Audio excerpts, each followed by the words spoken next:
గురుగారు, ఇక మకర రాశి వారికి ఈ వారం రాశి ఫలితాలు ఎలా ఉన్నాయి? మకర రాశి వారికి 5 గ్రహాలు దివ్యంగా యోగిస్తున్నాయమ్మ. ప్రధానంగా శుక్ర, రాహు, రవులు 3వ రాశిలో ఉన్నారు. 6లో కుజుడు, 5లో గురువు. ఉత్సాహంగా నిర్ణయాలు తీసుకొని వాటిని అమలు చేయడం ద్వారా ప్రధాన కార్యక్రమాల్లో విజయం లభిస్తుంది. పని యందు అనురాగంతో వ్యవహరించండి. మీరు చేసే కృషికి తగిన గుర్తింపు ఉంటుంది. అదృష్టం మిమ్మల్ని వరిస్తుంది. విశ్వాసం మెండుగా ఉంటుంది. ఉద్యోగ ఫలితాలు బ్రహ్మాండంగా ఉంటాయి. ఏ పని ప్రారంభించినా అందులో విజయం ఉంటుంది. మనసుకింపైన పనులు చేయడం ద్వారా శక్తి పెరుగుతుంది. మీ బాధ్యతలను సక్రమంగా నిర్వర్తిస్తారు. సంతృప్తికరమైన లాభాలను పొందుతారు. ఆర్థికంగా ఉపయోగకరమైన ఫలితాలుంటాయి. మీ యోగ్యతను పెంచుకుంటూ కాలానుగుణంగా సమయస్ఫూర్తిని ప్రదర్శిస్తూ ధన ధాన్యాది సంపదలను పెంచుకోండి. అందుకు అవసరమైతే కుటుంబ సభ్యులతో సావధానంగా చర్చలు జరపండి.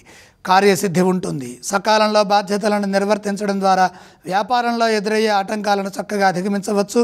సమయస్ఫూర్తిని ప్రదర్శించడం ద్వారా సంభాషణల్లో స్పష్టత వస్తుంది. సౌమ్యత, ఏకాగ్రతను పెంచండి.